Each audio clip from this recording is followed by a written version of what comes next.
Fala, torcedor do Dallas Cowboys, seguidor do Blue Star Brasil, né? Estamos aqui com mais uma entrevista pro canal do YouTube, para o nosso podcast, né? Para a página do Blue Star Brasil. Já tivemos, como você sabe muito bem, Jay Tuck, já entrevistamos o RJ Ochoa, também do Blog The Boss, e hoje estaremos entrevistando o Jess, né? Que também é do Blog The Boys, um cara que é fã, como ele mesmo se denomina, fan analyst, né, um analista e fã ao mesmo tempo do Dallas Cowboys, escreve muito texto bom, acompanho ele já há algum tempo.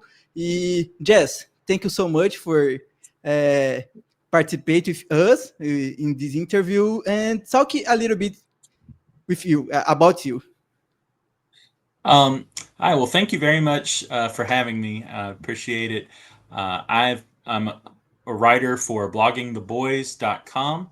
I've been a Cowboys fan for most of my life since I was about 8, 9 years old in the early 90s.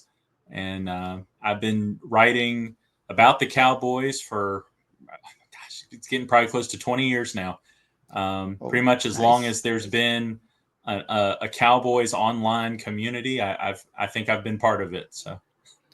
Oh, this is nice. And you see the Super Bowl in your childhood or not?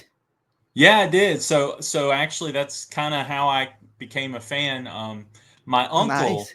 my uncle was a Cowboys fan, and he and my grandfather, they were Cowboys fans, like in the '70s with Roger Staubach and Tom Landry and that. So when the Cowboys started getting good again in the '90s, Yeah. my uncle was having people over and watching games on Sundays, and he started inviting me, and and then Oh. I got to watch them win Super Bowls, and I was like, oh wow, this being a fan thing is real easy. Yeah. For example, for me, I started watching the game from Tony Romo fumble the Oh ball yeah. in the playoffs. It's not a good memory, but okay, I see, and this is nice. It's a nice sport, and football is not common here in Brazil like 15 years ago. So okay, let's go to watch the Dallas Cowboys, and after that, man, like it to watch, to have Mm-hmm. participating in the community here in Brazil, started working the Blue Star Brasil too. So this is nice. And for you, for example, well, you see your uncle, your father, your family is a Cowboys fan. This is Mm-hmm. so nice because we don't have much about this here.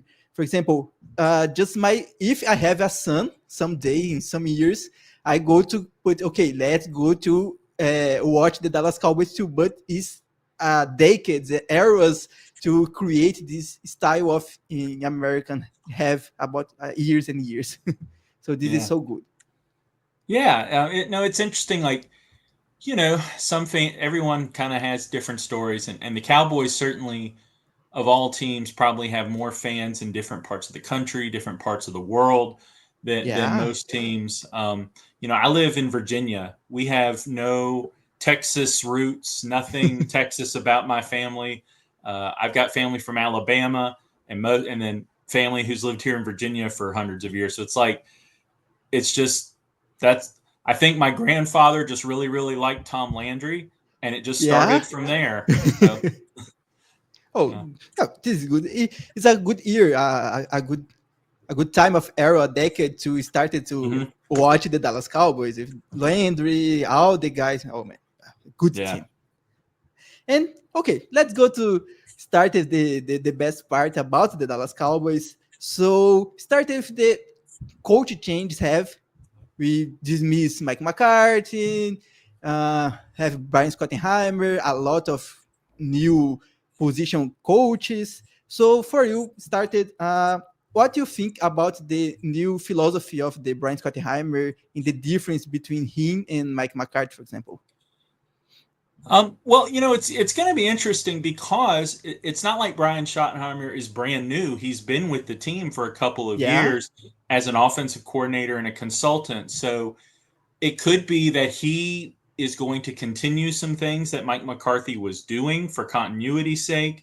Mike McCarthy was a very respected offensive mind at yeah, one point in his career. So maybe Schottenheimer liked some of the things he was doing. But I think that one of the things that we're definitely going to see different is more focus on the run. A lot. I mean, that's been a consistent thing from Schottenheimer's time with the Jets and the Seahawks. So I think that will definitely be a thing. And that's also evident by the fact that he hired Clayton Adams as the offensive coordinator this year, because Adams has a big running background in Arizona and before that. So we're going to see a more run-focused team. I think a lot more play action and things like that. Mike McCarthy, he seemed to more trust like his receivers to run crisp routes, whereas I think Schottenheimer's going to do more things to try and fool the defense, maybe use some more motion and things like that. We need a lot of motion, because I remember Cavante Turpin, for example, every time he do a motion and have the good touchdowns last year, and Mike McCarthy use one game, another game, but man, have to use a lot more and more motions, for example, not just Turpin, but now Pickens, Lamb, and the other guys too. Yeah, and I mean, running Blue out of the back, like having Blue start in the backfield and go line up at receiver, he has that kind of capability. Maybe doing more creative things with like Hunter Lepke. Just different player. I feel like Mike McCarthy, he had more of a mentality of get good guys and just have them go beat their guy, which it works if your guys are actually that good. Good. But but when Jalen Tolbert is your second best receiver, maybe that's not the best strategy. Maybe you need to get a little more creative. Of course. And for example, we see a lot of difference. I don't know if it's difference, but have Bryce Gottheimer put a ping pong table, have the quarterbacks group to Greek dinner, and remember last year. I don't remember if last year or 2023, but Mike McCarthy using the watermelon to spank the watermelon, and everyone talks about that. And we talk with Ochoa about this, and he say now is all good with Dallas Cowboys, so the people don't talk about this style of Brian Schottenheimer. But if the team started to lose the games, or the guys, the media go to remember this time, go to have a ping pong table, distract players, and everything else. All of that stuff it sounds great when the team's winning. Whatever the coach is doing, it must be great if the team is winning. And then if the team isn't winning, what is he doing? Why? That was stupid. That was a waste of time. That was a distraction. So all of the things that we praise coaches for, criticize them for, all we really care about is wins and losses. Yeah. What made Belichick the greatest coach of the last 20 years? It wasn't that he was doing things a certain way. It was just that he was winning, and so his way must be great because he was getting all those wins and championships. Yeah, and the media have a lot of hate in Dallas Cowboys. Wanted to talk a lot, and everything any small thing in the locker, for example, is bigger because it's Dallas Cowboys in the media. Very true.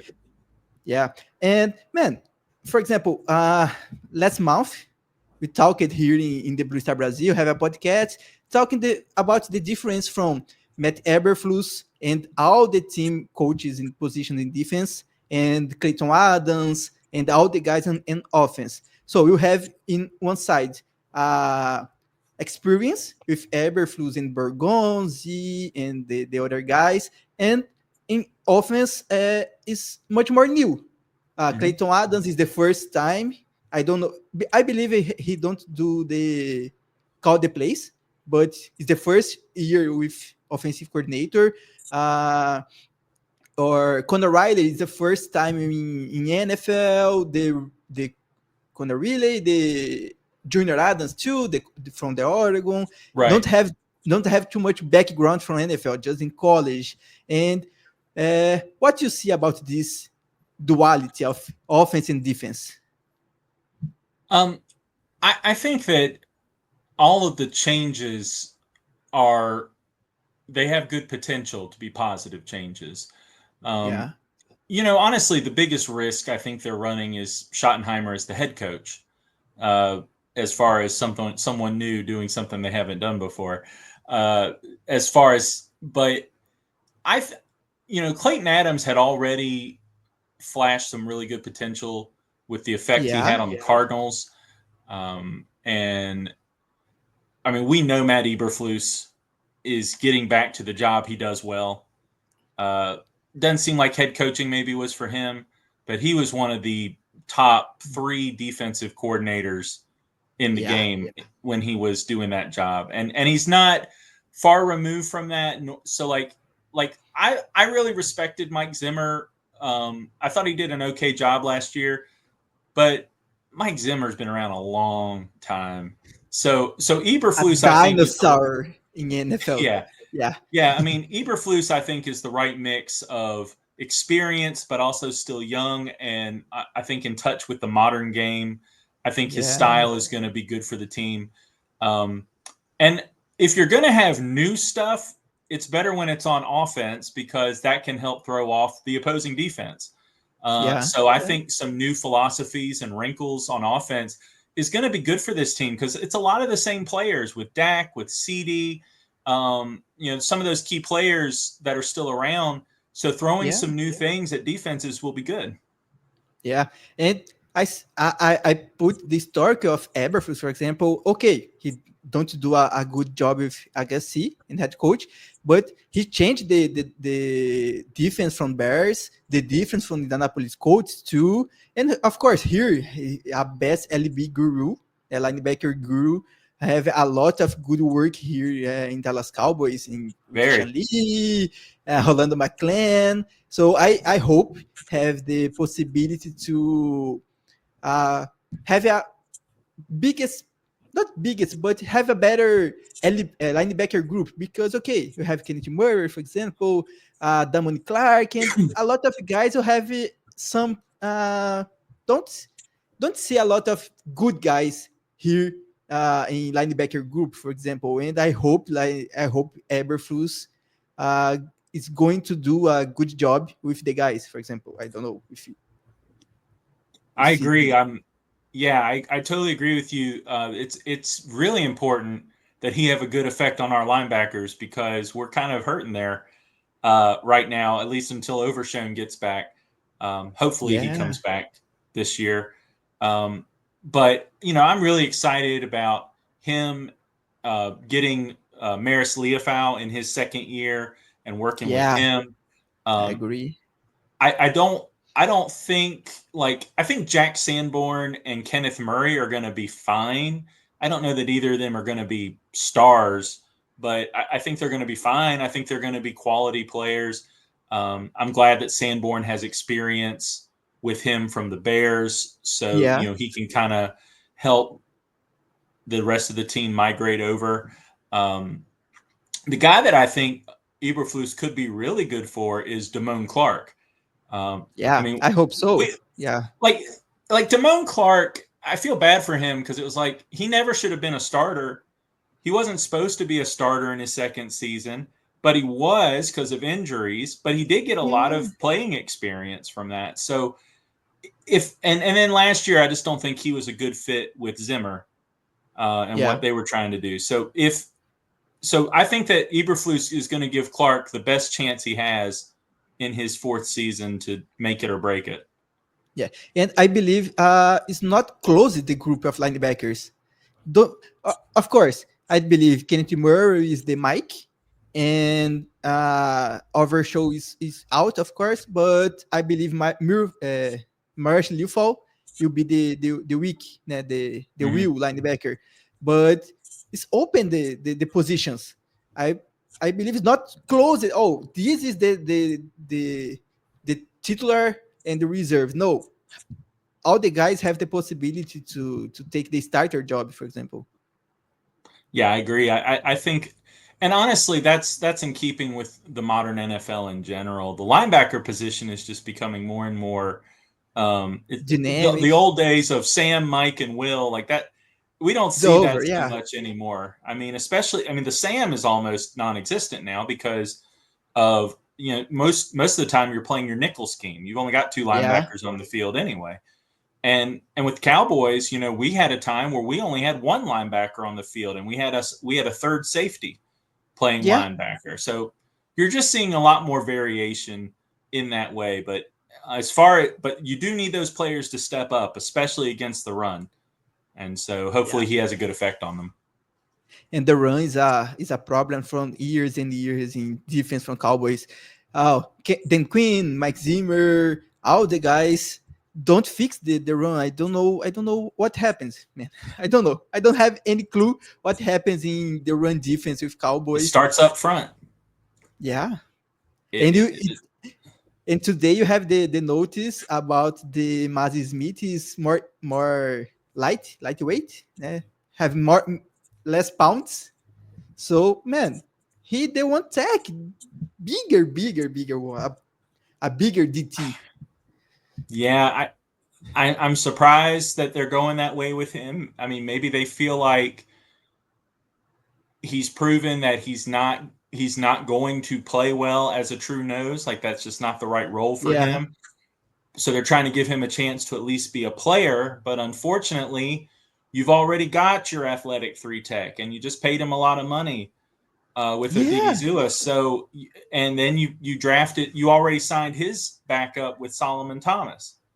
yeah. So I mean, So how many three techs do you need? and are going to put the rooks from one tech, the Akim Bissotti or the not Mafa. I don't remember the other guy, but Toya. Toya. Yeah, it's two rooks from and in late rounds. It's not a first or second day. It's just the third day, man. It's not good to put this rook in this position. No, I mean right now Jay Toya is the front runner to play nose tackle, seventh Yeah, round pick. Um, seventh round so pick. yeah, but I have a feeling that somebody is going to be on our roster week 1, week 2 that isn't in camp right now, like a veteran nose tackle. Like when they went out and got Jonathan Hankins, Yeah, I like remember. somebody like that is probably going to be added to the team around final cuts. Either they'll like trade a late round pick for a veteran, or they'll sign someone off of another team's cuts, or they'll trade one of their like 14 different guards that they have right now. Yeah, a lot of guards. Yeah, like they've got so It's many crazy. like starting quality guards right now. They could trade one of Yeah, those maybe for a nose tackle. We'll see what happens, but I have yeah, a feeling we'll have a veteran nose tackle in here that isn't here right now. yeah. And I hope they don't cut or trade TJ Bass because hey, it might hurt. TJ Bass I, is in my heart. He's a player I love. I got bad news for you on TJ Oh Bass. shit! Yeah, I I, I, I think he's in I trouble. yeah, I read your text about this, about the bubble guys in the positions. Yeah, I have this possibility, and every time I root for a guy like TJ Bass, we have the Bradley Anai some years ago, and I get, hey man, Bradley Anai is so good, have put good numbers in college, receive Yeah. sometimes and hey, cut. Don't have any chance. And you talked about the put the Namoni Clark in started.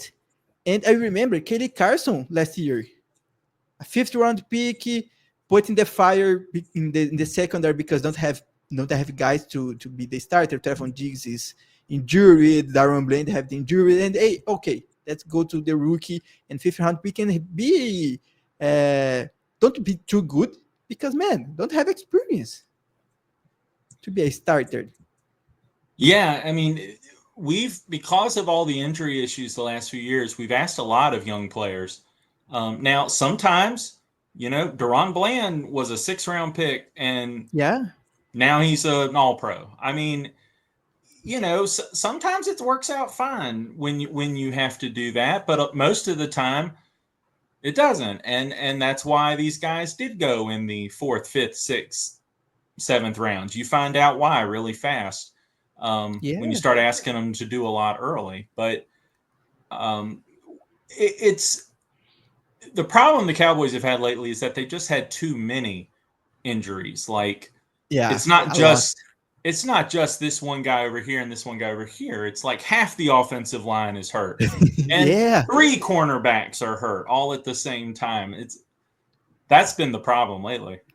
Yeah, and have the change on defense from Mike Zimmer, Dan Quinn from Mike Zimmer, and a lot of guys talking about the difficult to learn the playbook from Zimmer. I don't know if this is correct or not, but I always seeing that. Né? Oh, okay, the Mike Zimmer playbook need a few weeks, few times, few games to understanding for all complete. So yeah, put the guys here all injuries and other guys have this a lot of problems from our team last year.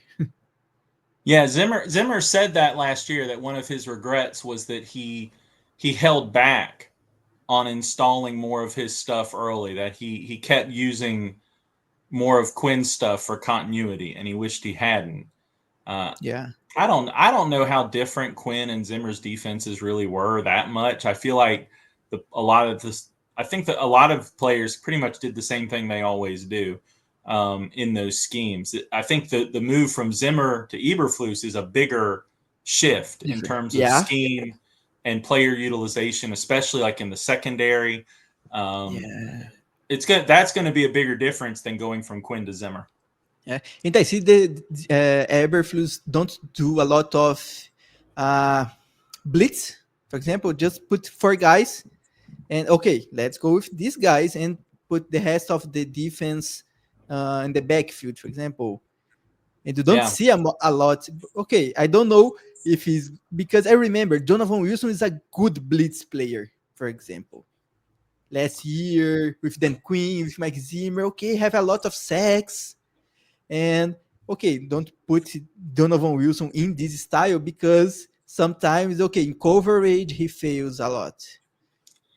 I think if it's not week 1, then at some point this year, Wanye Thomas will be starting over Donovan Wilson. That is one prediction I have for this season, is that with the scheme change, for the reasons you said, this is not the best scheme for Donovan Wilson.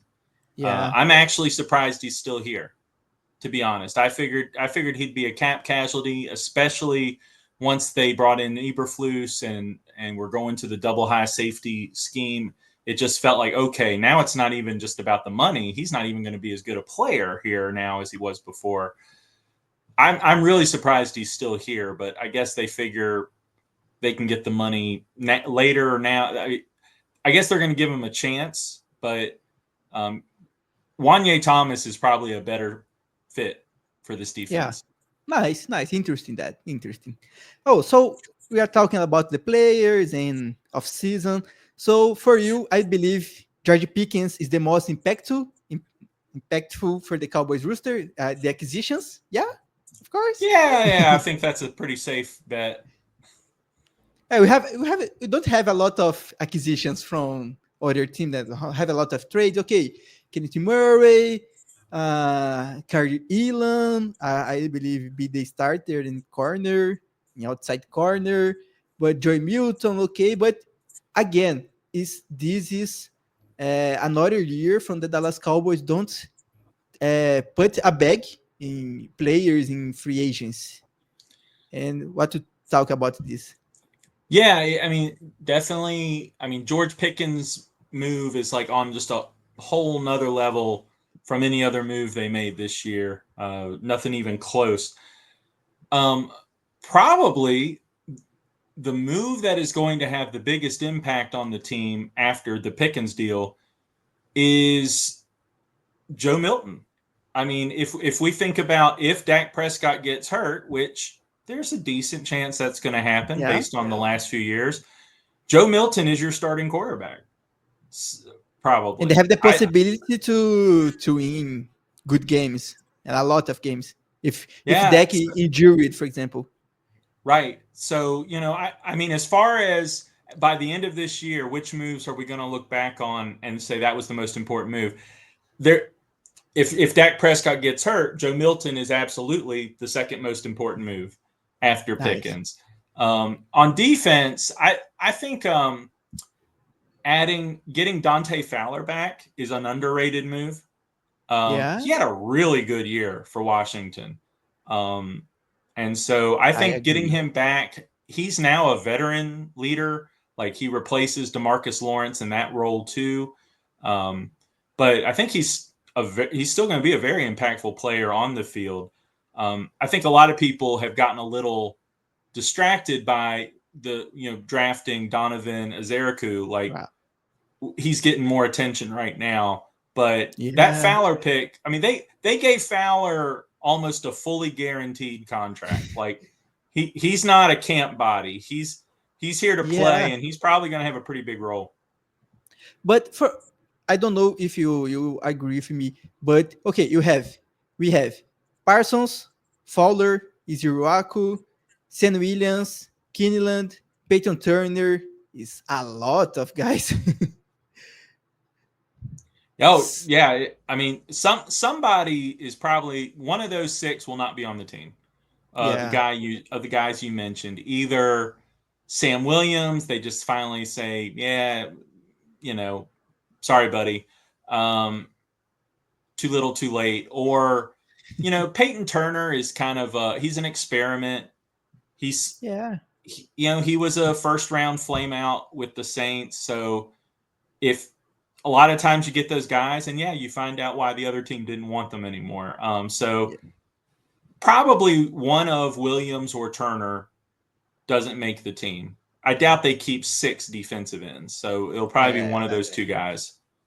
The And guy they just signed today is a little interesting, James Houston. yeah, James Houston. Yeah, yeah. I mean, he's an experienced player. He's had some success. So, I mean, it might be more of a 3-way race between Williams, Turner, and Houston for that roster spot. Yeah, interesting. And what do you think about all these guys from the ex first rounder pickers? Elon, Murray, Peyton Turner. Okay, Paris Campbell is second round pick, but I don't know if the front office wanted to be have the spot with Malik Hooker. Is the ex first round picker from the Colts and don't fix in the team. But okay, here in Cowboys, Malik Hooker is a starter, a leader from the defense. And I don't know if Cowboys want to repeat this formula or not. Well, it seems like they have liked this strategy for a long time. I mean, it hasn't just been in the last few years. I mean, this goes back to like, and you may not even know who I'm talking about, but Mark Colombo. Like Remember? this Yeah, goes, the coach, yeah, this the goes, offensive line. Yeah. yeah, this goes back to Mark Colombo, and like he was a first round bust for the Bears, and Oh, then they got him, and he turned out to be this great Pro Bowl longtime fixture on their line. And so and it seems like they've just continued to try this with different teams. Like, oh, he didn't work out there. Well, we'll see what he can do here. But you know, more often than not, it doesn't work. yeah. Usually, if a player's a good player, he's going to be a good player with his first team. But it's worked at least a couple times, so they're like, "Hey, what does it hurt?" It's not like they had to give up any big money to get most of these guys or big draft picks. So, Yeah. why not? Yeah, of course. And start. This is the big question in this off season. Micah Parsons, Tyler Smith. I don't know, but Aubrey, have the Daron Blend. All these guys have in contract year or not, but it's close to have a resign with the Cowboys.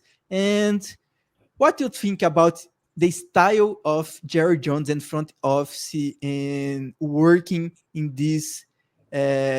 He signed the not the stars, not just the stars like Parsons and Tyler Smith, of course, but all these guys. Okay, uh, just CD Lamb last year start the contract put in the media in the week 1, hours before the game. So Parsons are doing the same, the same style. Yeah, it is frustrating that he does it with some of these guys like Lamb and Parsons, who you knew midway through their rookie seasons, oh wow, this guy's really good. Yeah, of Like course. there's just been it's not difficult. There's been no question about how good some of these guys were from almost the moment they hit the field. Yeah. Now I can understand. I'm Tyler Smith too, for that matter. Really, I can understand with other guys like Bland. I can understand being nervous about giving Bland a huge mega cornerback contract, given that he had that amazing year. But that was it. It was that one amazing year. And otherwise, he's been a good player, starter. But is he a guy that you want to pay 7, 8, 9 million a year or 25? Like, I don't know. And I think that how he does this year is going to really help you make that decision. Brandon Aubrey, amazing, amazing kicker. But he's like 30, 31, I think, something like that. I mean, he's not a young guy. And we know that when kickers fall off, they fall off fast. Yeah. Like, it's fast. Pretty much done. And so, like, does he want to give him $6 million a year and then have him go off a cliff immediately? Like, it's not as big a deal when you're talking about kicker money, but same idea. He's gotten burned enough times paying guys like Tyrone Crawford, have a big year, give them a big contract, and then they disappear. Yeah. And he doesn't want to get burned, but I think that to that point, it's okay to deal with certain guys that way, but with your Lambs and your Parsons and those guys, you're not going to get burned. You're burning yourself. That's a no-brainer. It's a no-brainer to have the new contract, the new deal with these guys. Tyler Smith, for me, for example, Tyler Smith is the best player in your offensive line right now because you don't have Zach Martin. So, man, he's one of the 5 best guards in NFL, like right now. Yeah, he's already elite. Like, just get it done. So why are you going to spend another year from Tyler Smith in the rookie contract to see the market hike up with the other guys from the same position? Oh, okay. Now we are going to talk about Tyler Smith and lose some cap space with this style of negotiations. It's not smart. I mean, there's just no getting around at it. I can't explain why, because it doesn't make sense. Why they continue to do that. Like, if it was logical, I could explain it, but there's no logic. So, and especially considering they've already made the mistake of making Dak Prescott the highest paid quarterback in the NFL. Yeah. And I'm not a Dak hater. I love Dak. I think he can win. But he's not the best player in the NFL, and he shouldn't be making this much money.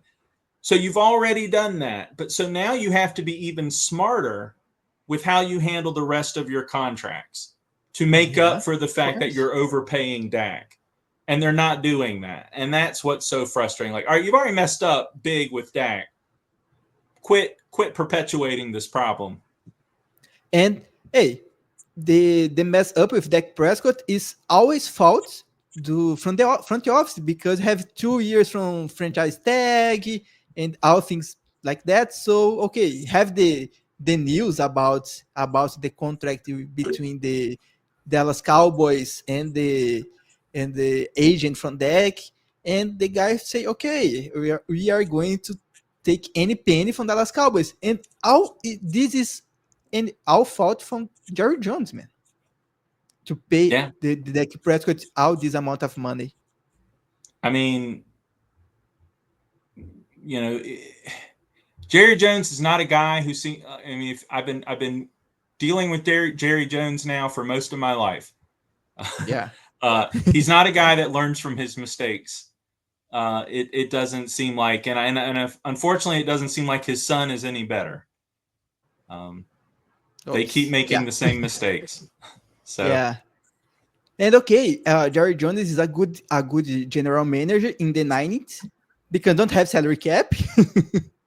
This is a good one that don't have the salary cap in the Super Bowls from the Dallas Cowboys.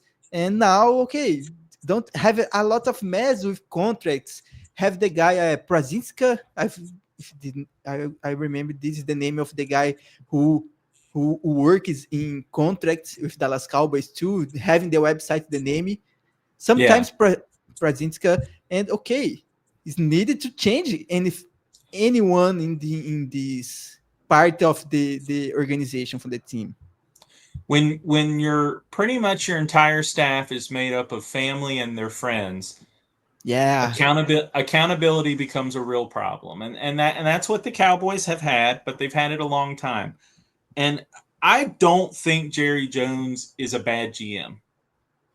Okay. I think he's an average GM, and that's why the Yeah. Cowboys have consistently been average throughout most of the last 20 years. We're not the Cleveland Browns. We're Yeah. not, we're not the New York Jets. There's a reason that this team sets you up for disappointment because they do make good moves. They do draft good players, and they do have a lot of talent from time to time. That means your GM must be pretty decent if you have a good team and you win division titles every 2 to 3, 4 years. Your GM can't be terrible if you're winning that many games and getting to the playoffs that many times. But he's average. He's not bad. Yeah. And have the ego in the same amount of the space from Texas. The ego Oh from yeah. Jerry Jones is like Texas, biggest state of the United And States. it's okay to have a lot of ego if you also have a lot of ability and success to go with it. I mean, that's Bill Yeah. Belichick had a lot of ego, but But he have had wins he could Super back it Bowls. up. Yeah, Bill of course. Parcells, a lot of ego, but he could back it up. Most of the great ones, I mean, great players, great coaches, they all have a lot of ego. That's what drives them in a lot of ways to be successful. But Yeah. unfortunately, Jerry's ego is a little Yeah. off.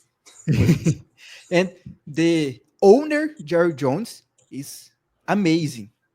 Put the oh Dallas yeah, Cowboys in the best, the most valuable team in the world. Have the star, have the AT&T Stadium is up one of the biggest stadiums of the world, and have a lot of events in the star. Have the World Cup in that year, and have a lot of things. And okay, have the documentary in the Netflix.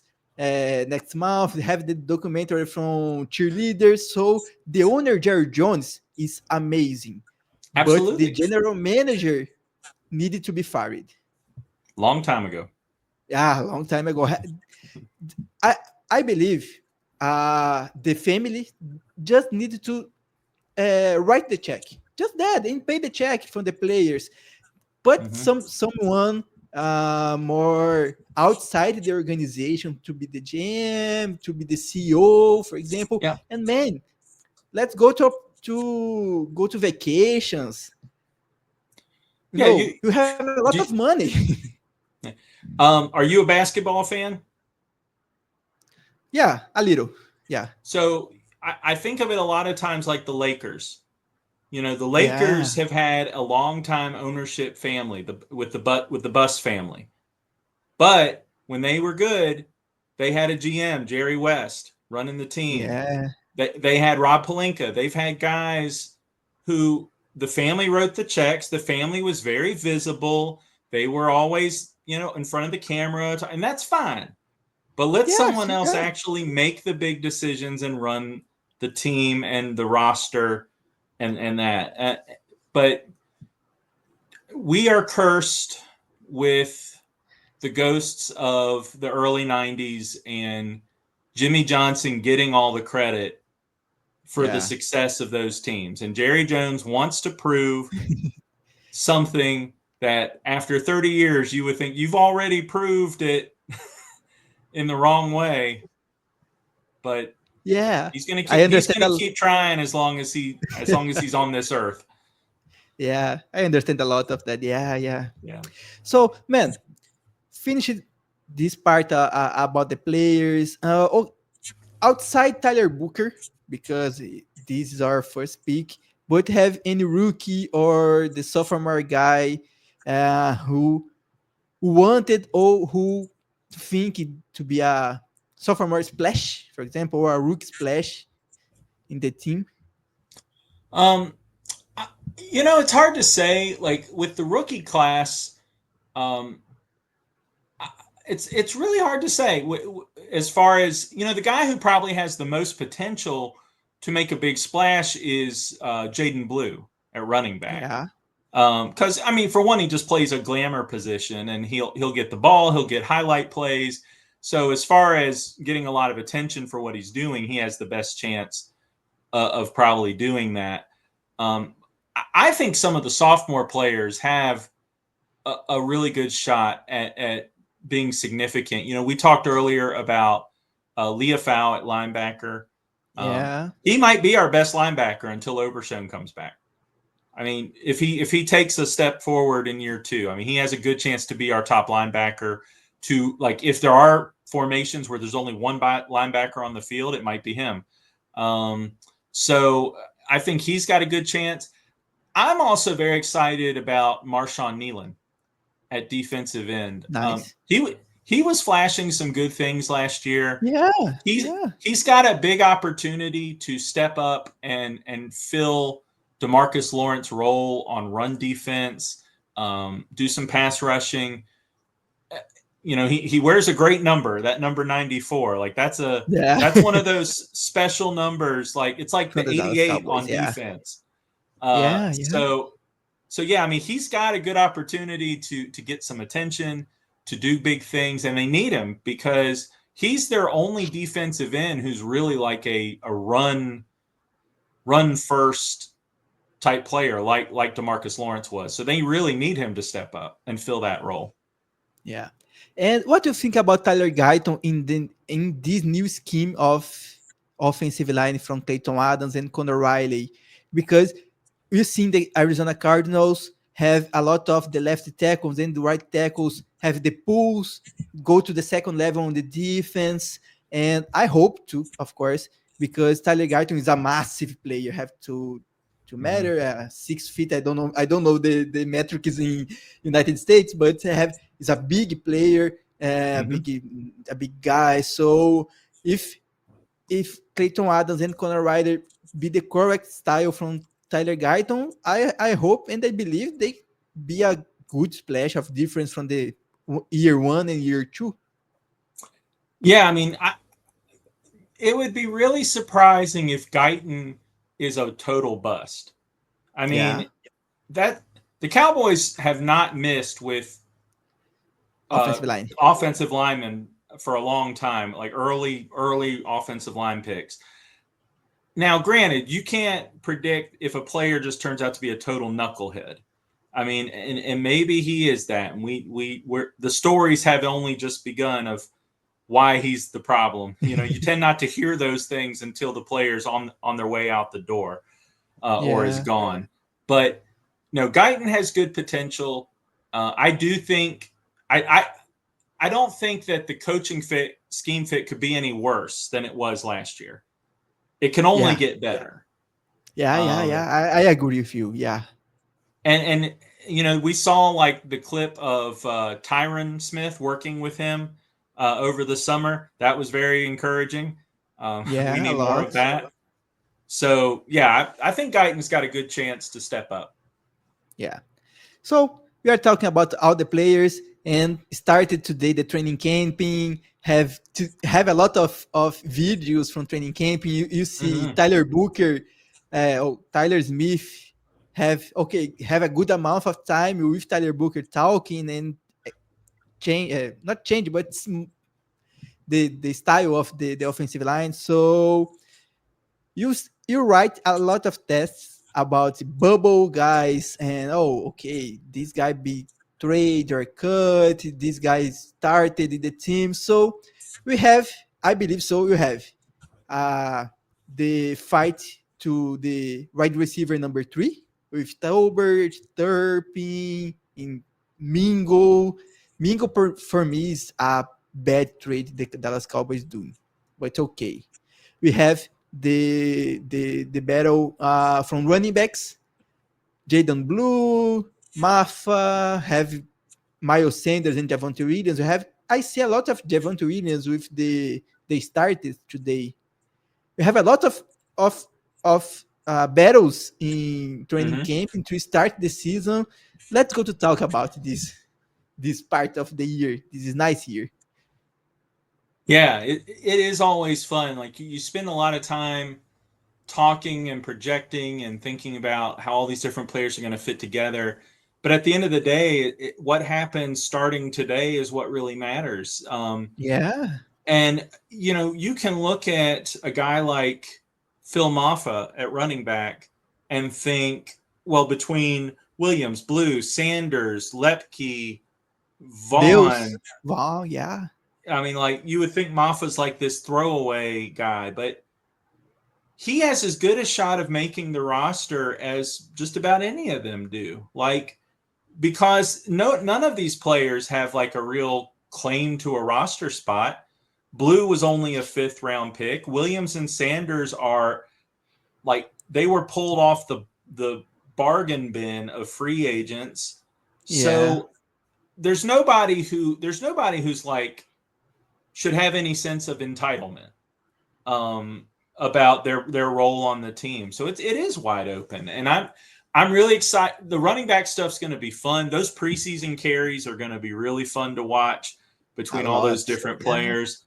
The battle for wide receiver 3 is definitely interesting. I tweeted this earlier today that I don't know that it matters so much, because I think all of those guys, Tolbert, Turpin, Mingo, Flournoy, and Campbell, if they make the team, if they keep 6 guys, I think they're all going to get worked in different ways. Like, they're different enough players that I feel like when we look at the end of the year at who got the most snaps and who got the most targets, it's going to be pretty even between maybe Turpin and Mingo or Tolbert.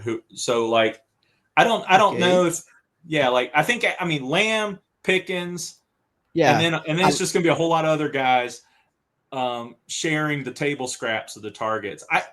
I expect our tight end, I'm hoping Ferguson will really be the true number 3 receiver. And then everyone else is kind of like, we'll see. Yeah. And I believe you are going to use a lot of more tight ends because of the style of Clayton Adams. Have a lot of 0-1 formations, and I don't believe it's 0-1, but you understand, 2 or 3 tight ends sometimes. So have Luke Schoonmaker need to appear a lot of more to not waste your second-hand pick. Have the Bravin Spanford too, and okay. And I don't remember if this is the last year from the Ferguson on contract. It is his last year, so it's a big year for him. And it's a big year for them to see what they want to do. Like, if Jake Ferguson gets back to the way he played in 2023, he's one of the top tight ends in football. I think people are way down on him this year, like more than they should be. He was injured all year. Like, he came into the season with an injury, and it just seemed like he kept getting banged up, stayed hurt. And then with the QB injuries and everything else, Ferguson is a much better player than people are remembering. Yeah. The imagine of the people just the last year, but forget the 2023. Yeah. It's a good year. And of course, the cornerback position, we have Daron Bland, okay, is the starter. I don't know if Trevon Diggs will be able to play in week 1, for example. Probably not. Yeah, probably not. And you don't have the certain if they started in slot position. We don't know if we are going to be the Mukwamo or another guy. Revel, I believe Revel don't be able to start the season. I don't know if Kelly Carson. It's You're probably, a lot of confused. Yeah, I think that what you're going to see, I mean, Bland is definitely a starter, but I could see where when you go to your nickel, Bland actually moves inside. And then you have Elam and Carson or Mukawamu, two of those three guys playing the outsides. I think there's a good chance of that. I think it depends on the team. Like a team that has a really good slot receiver, maybe you have Bland cover him. That they're going to have options. They've also talked about Wanye Thomas taking snaps as a nickel slot. So it's a possibility. Yeah, who knows? It's a mix up of the guys just in the weekend one and the start of the games from the press season. We're going to see, okay, this is the guy from the positions from corner. Have any other battles from the started? Defensive tackle, I believe it. Yeah. Okay, I don't know. Oza is the main guy in the defensive tackle. Right. Yeah, I don't know that there's so much of a battle at defensive tackle as just you hope somebody's good aside from Osa. It's just whoever's actually good, great, you can play. I don't know. I don't know how competitive that will actually be. And in the last years, not last years. I help 10 years ago. I don't remember you have a lot of good defensive tackles. Okay, now you have Oza, but you have Malik Collins, but Tyrone Crawford, and him Melton, Yeah, that's it. I mean, we've had a lot of okay guys, and that's because they haven't invested in the position. You know, Mozzie Smith was the first round pick that they had at defensive tackle in like 20 years. Okay. Or something more than that. I mean, it was something crazy. Like I think since Russell Maryland or something like that. It was the last time they'd spent a first on a DT. So, and we've had some decent guys who've stepped up. You know, we get spoiled. The Cowboys get spoiled. Like you find a Jay Ratliff in the 7th round and you think, oh, we can keep doing that. Or, you know, it's like, it doesn't usually work that way. But you get what you pay for most of the time. And the Cowboys have not invested in defensive tackles either in draft or in free agency, and they've paid for it. That's why, like we talked about earlier, the run defense has been chronically bad for a long time because of that lack of investment. Yeah, and here in Brazil, you talk a lot of the Dallas Cowboys not investing safety position too. I don't know if you have the same vision for us. Oh yeah, very similar. Very similar thing. They have skimped on safeties. They haven't spent high picks on safeties. Like they spent a high pick on Byron Jones and then they moved him back to cornerback. They spent they drafted Roy Williams with a 1st round pick. That was 20 years ago. Now, start of the decade. But I mean, like you think of the last few years of guys who've been starting safeties around here. Donovan Wilson, I think, was a 7th. He was a 6th or a 7th. Barry Church was a 5th, 6th, 7th. J.J. Wilcox. Wilcox was a 3rd round pick. So, but that's the highest they will go. It's like a 3rd.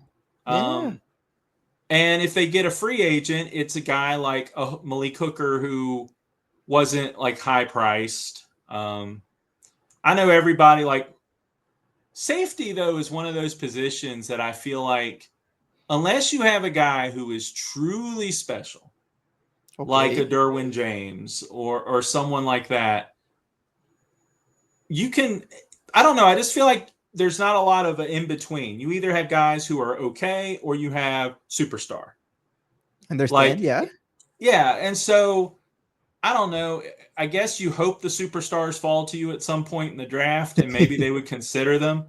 But we've tended to have bigger needs every time, like a 1st round pick has come along, and we could have taken a safety. We've tended to have bigger needs at at more important positions also. Yeah, I understand. Hey, and now have Juan Thomas. I hope you started and you the undrafted free agent. If I remember, you DFA, you Mm-hmm. Juan Thomas. Have another safety. Is Marquise Bell. UDFA. Marquis Bell, yeah. I don't know if Marquis Bell have any chance in the next I don't year, think for he'll be example. start. I don't think he'll be a starter, but I think he's making the team, and I think Yeah, especially with his linebacker experience from a couple years ago, I think he's valuable. They actually, I mean, they gave him a decent contract to come back. Like he got instead of just keeping him on the 1 year like restricted free agent deal, they gave him a 3-year contract. Like they yeah. have plans for him. He's So I don't know, but Malik Hooker is the last year of contract too. So I don't know if the next year in 2016, 20, okay, next year, the next year, if put like Juan Thomas and Marquis Bell, I don't know if Donovan Wilson is be in the bubble to cut because I understand the cap casualty of it. Don't know, so I don't know. Next year, Thomas Bell, different very guys. possible. Yeah, Very possible Bec- Thomas and bec- Bell are your starters next year, or at least yeah, because like of that.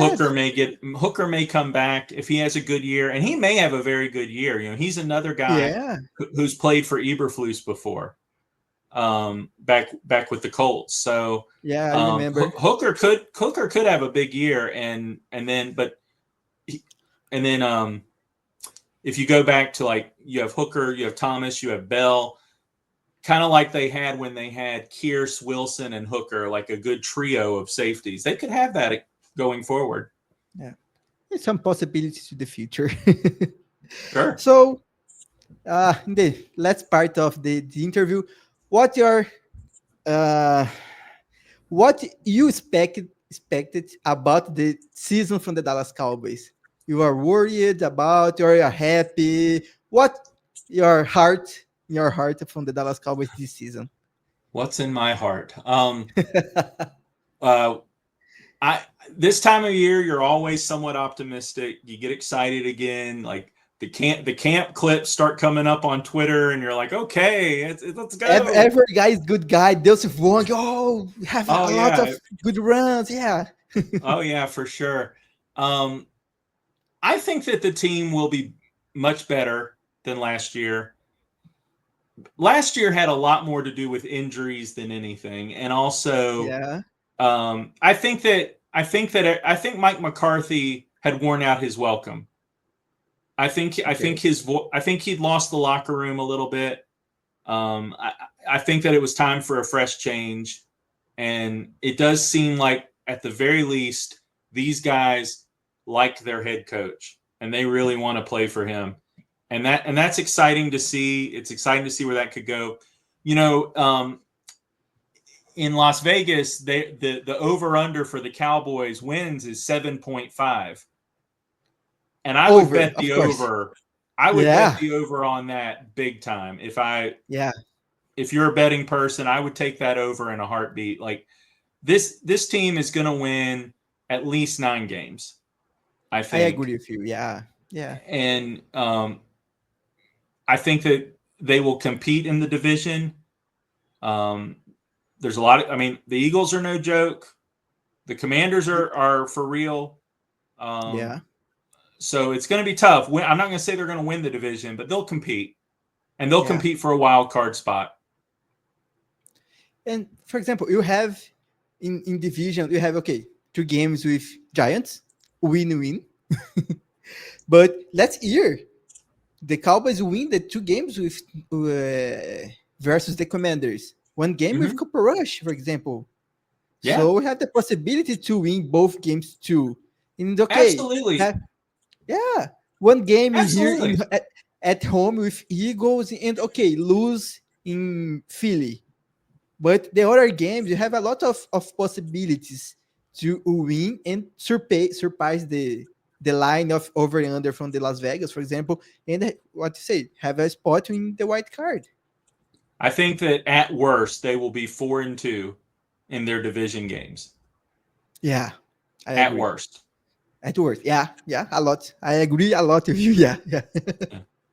Is this? I don't see the Dallas Cowboys losing more than these 2 games from the division. And okay, you have a strong conference. Have Packers, have Lions.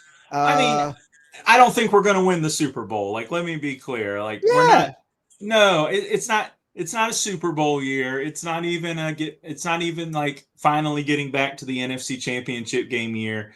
This year is about getting back to where we were, which was being a double-digit win team, making the playoffs, and trying to get to that next level. But we've taken a step backward. So Schottenheimer deserves a chance to at least show he can get us back to where Jason Garrett and Mike McCarthy have taken us before, and I think he can do yeah, that. That next level is the problem. We'll see. yeah.